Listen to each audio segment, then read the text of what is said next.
Today I'm going to show you how to make a budget. So to start off, I am making a budget for the soccer team that I coach at my old high school. And so here I just put it into equipment, field maintenance, bus costs, and the non-faculty coaches. For the equipment, I did right here to where this is like the item number on the website, and the website I got was everything I got was soccer.com, and then here's like for every per one, it's like for $15 per one ball, and so 12. So I kind of like divided it like that. Field maintenance is the same thing, and then bus cost, I did it to where how many times I was gonna be traveling to this school on the bus. So like only certain schools I was gonna be traveling more than once. And then for non-faculty coaches, I did it. It just depends on the school and the coaches as to how you're gonna pay them. And for us, all of the coaches are non-faculty. We just have a sponsor from our school, so every coach has to get paid out of the school. So the first thing I'm gonna show you is how to do the sum of one thing. So I'm gonna get the total amount of how much you're gonna spend on the equipment. So here you're just gonna put where you want to put the total. Then you come here, you press sum, and then what you do is just drag everything you want to add, and then you just press enter. And so it's gonna be $477 to that we're gonna have to spend on this equipment. The same thing I'm gonna do for the field maintenance. So you put it where you want it, and then you go to sum, and then you press enter. And for the bus, already did it to where you have to do 3 times. So like already did the math for that. So it's the exact same thing.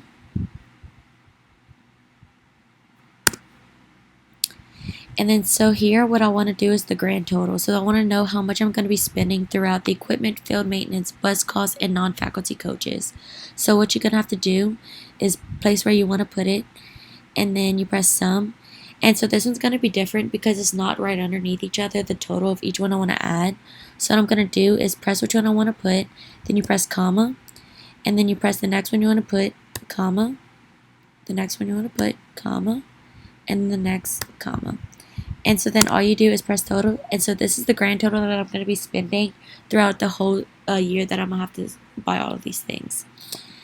The next thing I'm going to show you how to do is make a comment. So for instance, for the equipment, like if I want to go back and look at what website I want to do it and say it gets deleted from right here, I'm going to go right here and press equipment.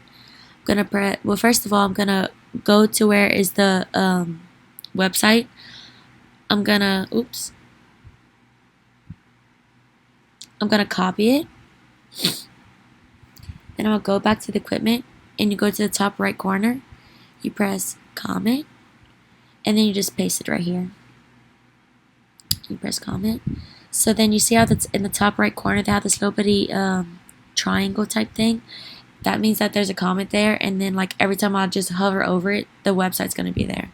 So I'm going to do it for field maintenance also because all the field maintenance stuff is from the same website.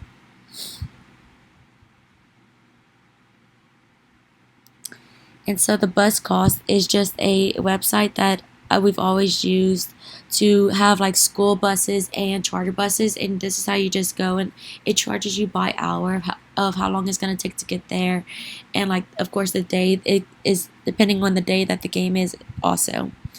So I'm going to copy it, and then I'm going to paste it right here.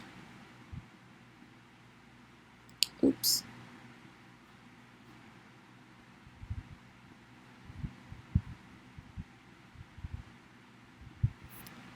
And so for the non-faculty coaches, like I said before, it's just based on how much the school is willing to pay, and then for assistant coaches, like how much the coach would want to pay the assistant coaches. So there's no real website to kind of like show you how you want to do that. So the next thing I'm going to show you how to do is kind of just organize it better. For instance, what I like to do whenever I have big inventory sheets and stuff, I like to color coordinate it just to kind of like see them better. So what you do is just highlight everything you want to put in a certain color. Then you go to this little fill color part, and you just simply just pick a color, and then it changes the whole thing. It's just easier to keep everything organized. And so I'm going to do the same thing right here.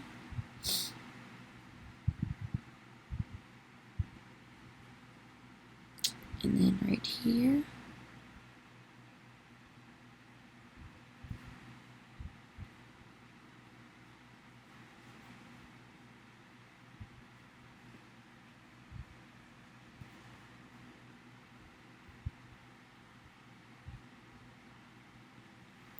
So you see it's just kind of better.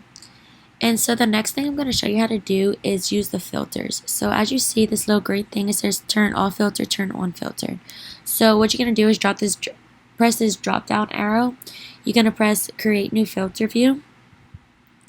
And so what you could do is you could name it right here, and you could just put say number 1.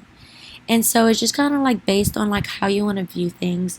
So for instance, this one's not like very useful because you don't want to mix all the numbers and the names with each other, because then it will just be out of order. But say I wanted to like change this one. So say I want to fit the budget here, like the word. So what I could do is just press the column. Then you see this little drop down box right here. And so what you could do is just say resize column. And so you can either put it to where you could change it, or you could just easily press fit the data, press OK, and then see how it already did it for yourself. Another thing you could do is, like, if you want to come here, you press drop down, and then you can like customize it like A to Z, or like a Z to A. You can group the columns together. You can insert different ones. But for, like I said, for instance, I wouldn't want to do that because then it would make everything out of order. So I could just show you how to do it. So like say I press sort sheets. So you see how it kind of like just went like it just sorted it by like number and stuff right here. But of course I wouldn't want to do that for this. So then you can just kind of